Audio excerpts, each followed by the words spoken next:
Soyez bénis dans le nom de Jésus-Christ. Je suis le prophète Jean-Guiard de la mission divine d'amour. Nous sommes dans une série d'enseignements, de formation des disciples. Jésus a dit, allez partout, faites de toutes les nations des disciples, enseignez-les ce que je vous ai enseigné. Donc nous sommes en train de former les disciples sur la sorcellerie. Dieu nous a rien caché.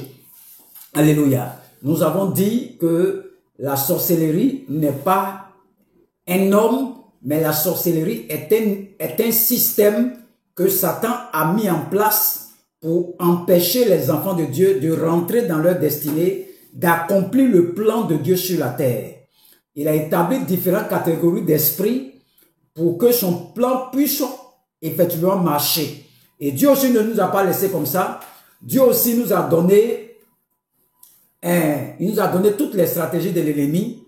Et Dieu ne nous a rien caché dans sa parole. Lorsque nous prenons Ézéchiel 11, c'est le texte de base, c'est Ézéchiel 11. Lorsque nous prenons Ézéchiel 11, Dieu va transporter le prophète Ézéchiel à la porte orientale. L'Orient, j'ai déjà donné la formation sur l'Orient, c'est là où le soleil se lève.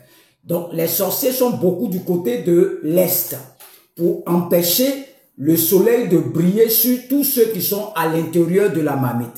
Donc quand les sorciers veulent te capturer, les sorciers vont te mettre dans ce qu'on appelle une chaudière, une marmite. C'est le même principe de la sorcellerie, ça n'a pas changé depuis l'Ancien Testament qu'aujourd'hui. Quand vous passez aux différents carrefours, vous allez voir des calebasses, des assiettes. C'est le même principe qu'ils utilisent toujours. Les temps ont changé, mais ils n'ont pas changé de principe. Toujours une marmite. Et la marmite peut être une ville. C'est-à-dire, la ville d'Abidjan peut être une marmite de la sorcellerie. Et on nous identifie, la loi de l'identification, à des morceaux de viande et on met des étiquettes sur toi. Donc, par exemple, ton étiquette peut être chômage, célibat, maladie.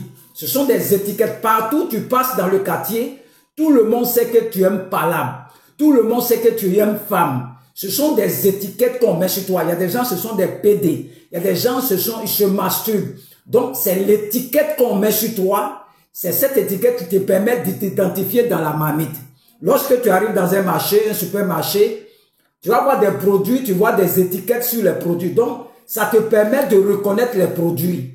Donc, quand tu es dans le quartier, là où tu habites dans la maison, tout le monde sait que toi, là, tu es un soulard. C'est l'étiquette qu'on a mis sur toi. Et quand on te donne une identité, ça s'applique directement à ta vie. Tu ne peux rien faire. Tout ce que tu fais là, tout le monde sait que tu es un soulard. Ça va conditionner ta vie. Donc lorsque tu es dans la marmite de la sorcellerie, il y a une étiquette sur toi. Une étiquette. Et l'étiquette qui est sur toi, si c'est alcool, c'est l'étiquette de l'alcool qui sera sur toi. Donc, il y a des gens qui sont contrôlés à partir du nom de famille. Dieu a dit à Jacob, ton nom ne sera plus Jacob, ton nom sera Israël.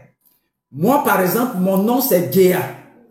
Dieu dit, ton nom ne sera plus Géa, ton nom sera Jean. Donc, je m'appelle prophète Jean. Jean.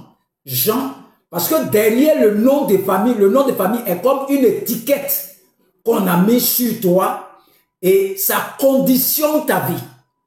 Vous allez prendre des gens, lorsqu'ils ont quitté la Côte d'Ivoire, ils sont allés en France. La Côte d'Ivoire, l'étiquette c'est ivoirien. Et quand vous arrivez en France, vous voyez que là-bas, il y a une autre étiquette. Donc quand Dieu veut te changer l'étiquette qui est sur toi, te donner une nouvelle identité, il va t'enlever dans le lieu que tu te trouves. Donc il y a les gens, pour les bénir, il faut que Dieu les enlève du lieu où ils sont. Quand on prenait Abraham, quitte la patrie. Quitte ton pays, quitte la maison de ton père, va dans le lieu où je vais te bénir. Je vais changer ton identité, enlever l'étiquette que les sorciers ont mis sur toi. Parce que chez eux là-bas, chez Abraham, on l'appelait Abram, eux c'est l'inceste. Ils sortent avec leur sœur, même sang. C'est ça qu'on appelle l'inceste. Donc si tu ne quittes pas là-bas, là, ça va continuer toujours. L'étiquette de l'inceste qui est sur vous là, va être sur vous toujours. Abraham quitte là-bas, va à Canaan. Et c'est là-bas je vais enlever l'étiquette qui est sur toi. Ton nom ne sera plus Abraham, mais ton nom sera Abraham. Donc, il y a des gens là, l'étiquette là, c'est leur nom qu'on a mis sur eux. Et ça conditionne leur vie. Il y a des gens, tant que tu ne changes pas de nom, ta vie ne peut pas passer à une autre tenue. Donc, l'étiquette conditionne ta vie. Vous allez voir des gens, ils font tout, mais il est pauvre. Leur pauvreté est liée au nom de famille qui est sur leur vie. Donc, vous allez voir des prophètes qui disent non, je m'appelle prophète Abraham. Je m'appelle prophète. Il met une nouvelle étiquette sur lui. Prophète Jean.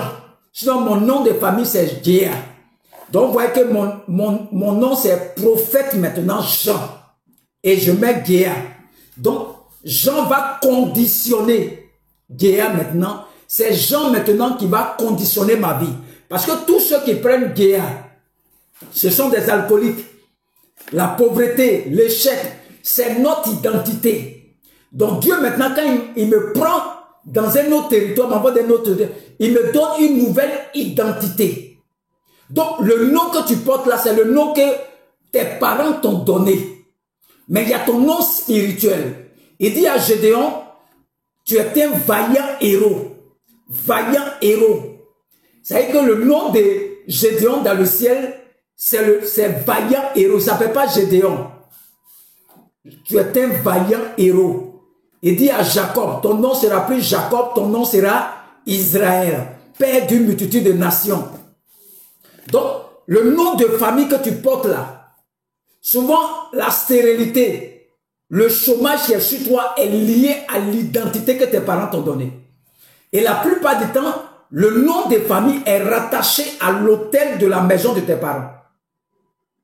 Donc, tant que tu as le nom de famille là, l'autel de famille te contrôle au travers du nom que tu portes. Il y a les gens, leur problème, c'est le nom qui est sur eux seulement. S'il change de nom, qu'il prend le nom spirituel, son nom spirituel, tout change dans sa vie. Tout change chez lui. Moi, c'est prophète Jean. Si elle dit, je m'appelle Géa, ça ne peut pas passer. Géa, c'est soulard, alcoolique, ivrogne, pauvreté, ça c'est le Géa. Mais je mets dessus prophète Jean, Géa. Et c'est le Jean maintenant qui conditionne. Il dit, ton nom sera plus Abraham, ça sera Abraham. Abraham. Abraham. Ton nom c'est Abraham. Excusez-moi. Excusez-moi, ça bouge un peu. Ton nom c'est Abraham. Donc, le nom que tu portes là est rattaché au fétiche de tes parents d'enfant. C'est à cause de ton nom de famille là. Le diable est malin. Il a donné une identité à ta famille. La famille Conan. Qui adorait le fétiche là. Donc, l'esprit vous contrôle au travers du nom que tu portes. C'est ça qu'on appelle ton identité. Donc, tant que tu as ce nom de famille, l'esprit de famille arrive à te contrôler. Voilà pourquoi quand tu viens à Christ aussi, Jésus tu te donne une nouvelle identité, un nouveau nom. Et les gens leur donné non, ils disent non, moi ils n'aiment pas ça. Mais tu as des problèmes parce que le nom que tu portes là, c'est le nom là qui a le problème. C'est ça qu'on appelle ton identité. Ça c'est lié à ton nom. Le nom de famille est rattaché au fétiche de la maison de tes grands-parents.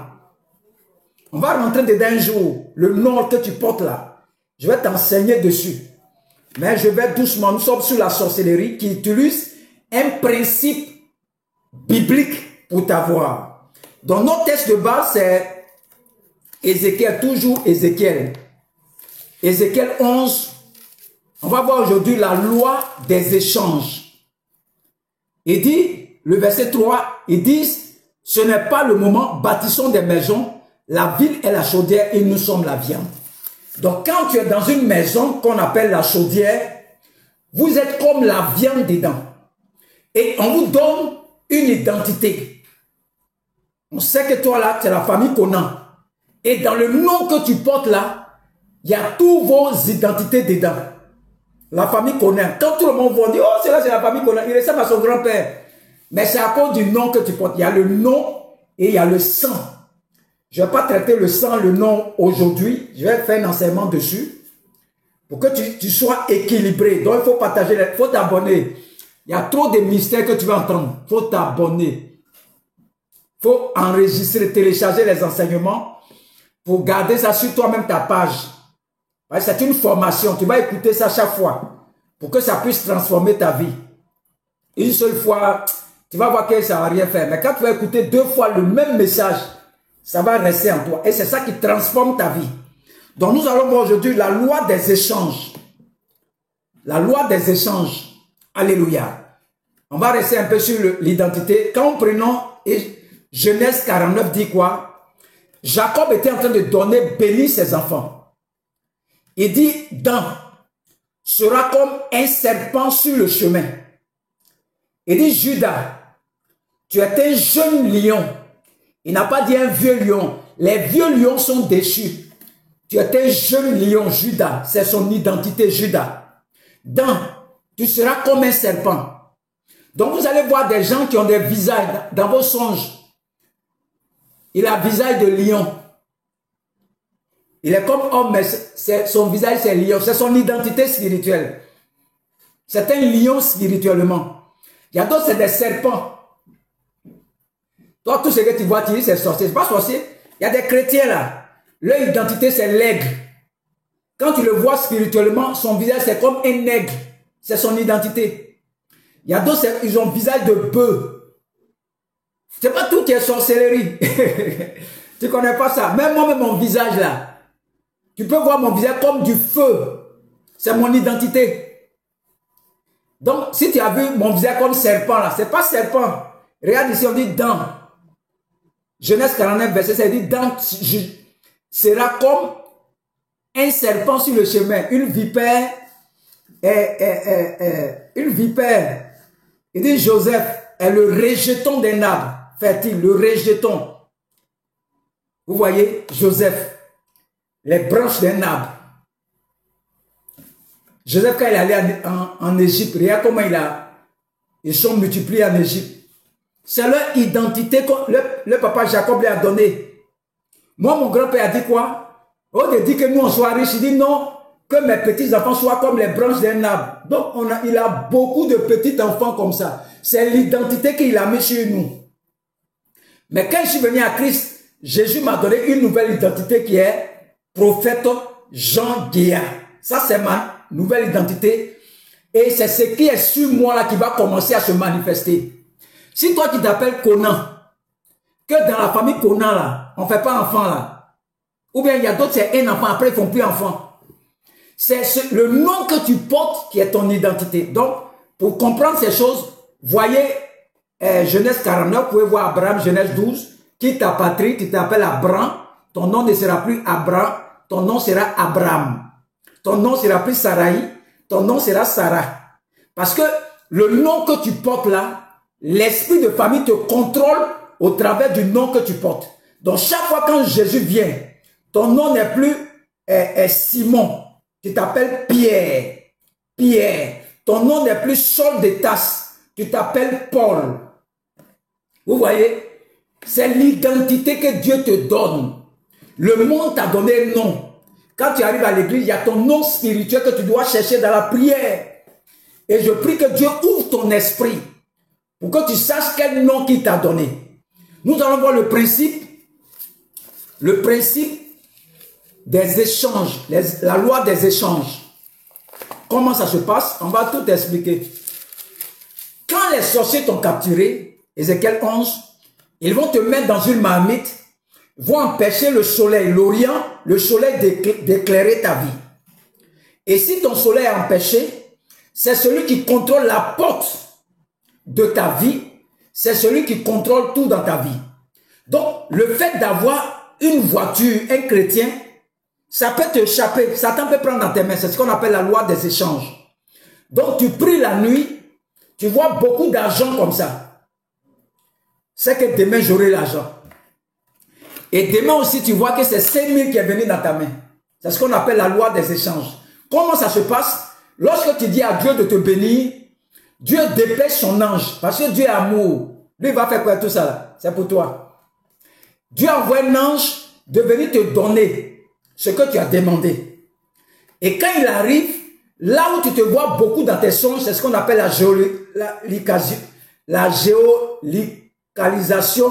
géolocalisation spirituelle. Là où tu te vois toujours en songe là. Quand tu pries, c'est là-bas, tes cadeaux viennent. Et quand l'ange envoie ça, celui qui est à la porte de ta vie contrôle ça. Donc tu demandes bébé, eux ils mettent un fibrome, ils changent ce que tu as demandé en fibrome. C'est ce qu'on appelle la loi des échanges. Donc tout ce que tu demandes, c'est le contraire. Moi-même, moi, je me demandais, mais je prie pour avoir l'argent. Quand je prie là, c'est là les problèmes augmentent. Oui, moi, cette personne, nous on prie seulement, mais c'est comme problème. C'est que tu demandes à Dieu là, il envoie. Mais c'est celui qui est à la porte de ta vie qui échange ça.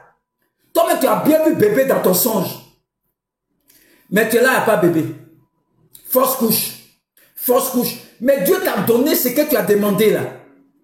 C'est celui qui est à la porte de ta vie qui échange ça. Il prend ce que Dieu t'envoie là. Satan est un voleur, il ne fabrique rien. Tout ce que Dieu t'envoie spirituellement, il prend ça et il va vendre ça sur le marché de la sorcellerie. Donc toi, tu es en train de prier pour avoir 100 000 et demain matin, quelqu'un vient et hey, je t'avais promis 100 000. Mais j'ai eu des problèmes. Mon frère, il faut prendre 5 000 francs. Mais Dieu t'a montré 100 000. C'est ce qu'on appelle la loi des échanges. Satan prend ça et puis te donne quelque chose d'autre. Moi-même, je me plaignais même. Je dis, mais quand je prie pour ça, là, c'est quelque chose d'autre qui vient. C'est-à-dire, celui qui est à la porte de ta vie, c'est lui qui reçoit le cadeau que Dieu t'envoie. Et lui, il va vendre ça sur le marché de la sorcellerie. Donc, tu peux demander un enfant, Satan prend l'enfant là, et puis il met un fibrome en toi. Il a échangé ce que tu as demandé. Mais dans tes songes, tu vois bébé. Bébé. Bébé seulement. Bébé là-bas où? Donc tu vas voir des gens qui vont faire maraboutage. Le bébé que Dieu t'a donné là, on va donner ça à une autre femme. On va donner à une femme qui allait faire un médicament, qui cherche bébé. Ah, le marabout est puissant. Hein? Elle a payé le bébé sur le marché de la sorcellerie. Et ce bébé de qui? C'est un chrétien. Ils sont en train de chercher bébé. Ils voient le bébé en souris seulement. Dieu dit, je t'ai donné l'enfant là. Chaque fois que tu me demandes, je te donne, je te donne. Mais c'est celui qui est à la porte de ta vie qui permet ça. C'est la loi des échanges. Pour te faire souffrir. Pour te faire souffrir. Pour te faire souffrir. Je ne sais pas qui est à la porte de ta vie qui échange tes grâces. Mais pendant que je suis en train de prêcher là, que cette personne, la foudre de Dieu descend sur lui maintenant au nom de Jésus-Christ. Et que la foudre descend sur lui maintenant. Et qu'il libère la porte de ta vie. Qu'il libère la porte de ta vie. Que les sorciers libèrent la porte de ta vie. Afin que tu reçoives les grâces que Dieu te montre dans tes songes. Que tu reçoives les grâces que Dieu te montre dans tes songes. Que toute cette bande de la sorcellerie qui échange, qui permet tes grâces, que le feu descende dans leur camp maintenant. Et qu'il libère la porte de ta vie au nom de Jésus-Christ. Que la porte de ta vie soit libérée totalement au nom de Jésus-Christ. Personne ne pourra prendre ce que Dieu t'a promis. Personne. D'autres voient dans les songes, ils sont en train de construire les maisons. Mais en réalité, il n'y a aucune maison. Dieu te donne construction de maisons. Toi, c'est dans songe seulement. Dieu dit, je t'ai donné. Mais celui qui contrôle la sorcellerie échange. Et tu vas voir quelqu'un qui allait faire maraboutage, sa maison pousse comme ça. Toi, tu es là, tu n'as aucune maison. Tu vois terrain, dans songe, Dieu t'a donné. Mais celui qui contrôle ta vie, échange ça. Depuis que je prie, je vois songe. Je vois ça en songe seulement. La loi des échanges. Il faut faire très attention. Une fois que tu as vu quelque chose, Dieu t'a donné. Lève-toi en prière. Non, comme moi, Dieu m'a montré son, ça va s'accomplir. Qui t'a dit ça? La bataille se passe du côté de l'Orient. La porte, le ciel que tu vois là, c'est une porte. Et c'est là, ça quitte pour descendre sur toi. Si tu ne pries pas, que tu es un chrétien de songe, de vision, Satan va tu seras surpris. Dieu te montre, toi, tu as eu ton concours. Et non, comme Dieu m'a montré là, ça va s'accomplir. Mais tu mens. Qui vous a dit ça? C'est pas parce que tu as fait le songe que Dieu t'a donné spirituellement que tu vas recevoir. Non. C'est là se passe la bataille. Je déclare que tout ce que tu as vu en songe, que cela te localise maintenant au nom de Jésus-Christ. Que tu reçoives ça maintenant. Tu reçoives ça maintenant. Je coupe la main de la sorcellerie qui empêche cette bénédiction de venir dans ta vie. Au nom de Jésus-Christ, la loi des échanges. Rien ne va aller ailleurs. Même si ça allait ailleurs, je ramène ça dans ta vie au nom de Jésus-Christ. Je ramène ça dans ta vie au nom de Jésus-Christ. Je ramène ça dans ta vie au nom de Jésus-Christ. Personne ne pourra permettre tes grâces. Personne, si tu reçois ton enfant, tu reçois ton enfantement, tu reçois ton travail, tu reçois ton concours, tu reçois ta guérison, tu reçois ta restauration, tu reçois ton élévation au nom de Jésus-Christ. Quel sorcier, nous avons un esprit supérieur. Lève-toi, prière. Si tu es un chrétien de songe, ou même tu attends qu'on prie pour toi, tu vas durer ici. Nous sommes dans la guerre spirituelle contre l'esprit de Satan, toute sa bande. Contre l'esprit de Satan, c'est la sorcellerie. J'ai fait songe et moi-même j'ai voyagé. J'ai vu songe, j'ai voyagé. Il faut quitter dans ces choses. Chrétien de révélation, chrétien de songe. Non, je dormais quand il fait songe, ça s'accomplit. Qui t'a dit ça? Il ne faut pas te lever en prière. Tu ne sais pas comment Satan fonctionne. Dans son dessin, oh, il fait songe seulement. J'ai fait songe seulement. J'ai fait songe seulement, je ne vois rien. Toi, tu es un chrétien de songe, il ne faut pas prier.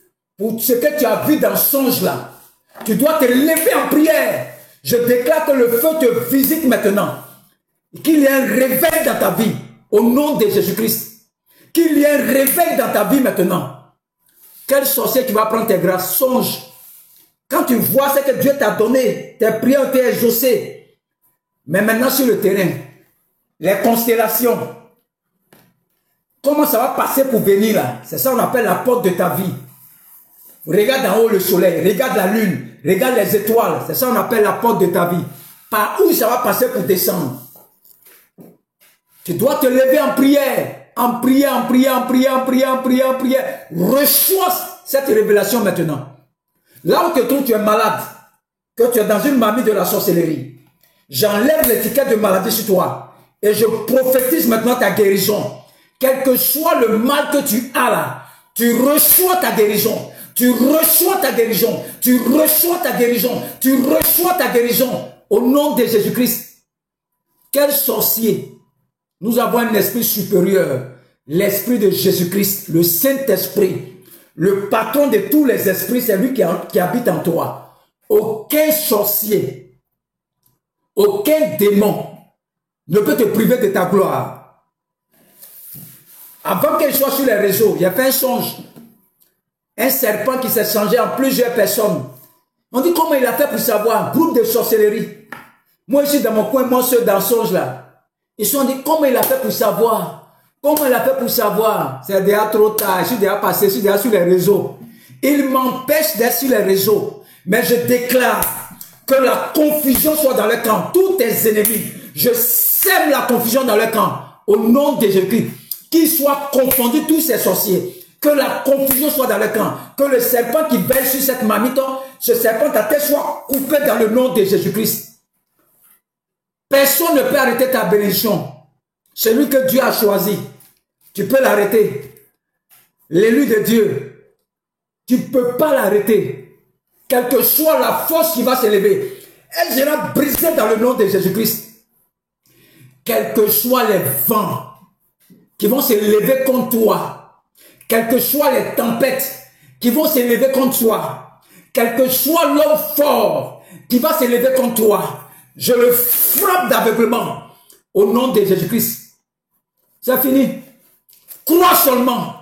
C'est fini, c'est réglé. Que Dieu te bénisse. On va passer au troisième enseignement. Ça, c'est le deuxième de la journée. Je vais résumer tout encore. C'est ton cadeau de fin d'année. Toi, tu fais son, tu fais son, tu es en train de voyager pour aller en Europe, puis tu es assis là. Il ne faut pas prier. Il faut attendre quelqu'un, un prophète. Les disciples ont demandé à Jésus, Seigneur, apprends-nous à prier aussi. Les gens ont prié pour toi. Ils vont te dire aux frères, tu as dit qu'ils sont méchants. Et toi-même, tu ne veux pas prier. Si tu es dans mon groupe là, si tu es sur cette page, que tu es un chrétien, tu attends qu'on prie pour toi, faut te désabonner. Sors de ma page, va ailleurs, où il y a des gens qui vont prier pour toi tous les jours là. Faut aller là-bas. Si tu es sur cette page, que tu es abonné là, si tu n'es pas un guerrier de prière, sors de ma page. Faut sortir de cette page. Tu vas perdre le temps. Quel esprit qui va te bloquer ta bénédiction? Depuis 10 ans, Dieu t'a promis, il va te donner voiture, il va te donner maison, il va te donner quelque chose, et puis ça ne vient pas. Et puis tu es assis là, non, le temps va arriver. La Bible dit, quand la prophétie tarde, attends-la. Attends-la dans quoi? Dans la prière, le jeûne. Tu n'as pas encore vu quelque chose, tu as vu dans songe. Ce n'est pas encore venu. Ça veut dire qu'il faut te lever dans la prière jeûne. Tu peux aller voir les gens pour te soutenir, mais toi-même, qu'est-ce que tu fais? Depuis 10 ans, tu vas aller en France. Tu vas aller en France. Je vais te lever. Je vais te lever. Je vais te lever. Je vais te lever. Faut attendre. Faut attendre. Faut attendre. On n'est plus dans l'Ancien Testament. Nous sommes dans le Nouveau Testament. Si tu ne bats pas, les violences s'emparent du royaume de Dieu. Lève-toi. Car ta lumière arrive et sois éclairé. Lève-toi. Lève-toi. Lève-toi dans la prière, quelle que soit la France, quel que soit tu es au Congo, quel que soit la Côte d'Ivoire, quel que soit aux États-Unis, quel que soit en Afrique du Sud, lève-toi, lève-toi, lève-toi et bats-toi. C'est pas quelqu'un qui va venir de ta côte, c'est toi-même. Que Dieu vous bénisse. Les gens me combattent. Je ne les regarde pas. J'avance toujours. Ils vont faire tout ce qu'ils veulent. Lève-toi dans la prière. Tu es fatigué, toujours on prie pour toi 10 ans, 15 ans. Si tu ne te fâches pas contre les esprits de la sorcellerie, là, tu ne brises pas le canari. Tu n'en mets pas l'étiquette qui est sur toi. Tout ce qui t'ont volé, tu ne vas pas récupérer. Tu ne seras jamais heureux sur la terre. Si tu meurs, tu vas aller au paradis. Mais sur la terre, tu ne seras jamais heureux. Que Dieu vous bénisse. Au nom de Jésus-Christ. Amen.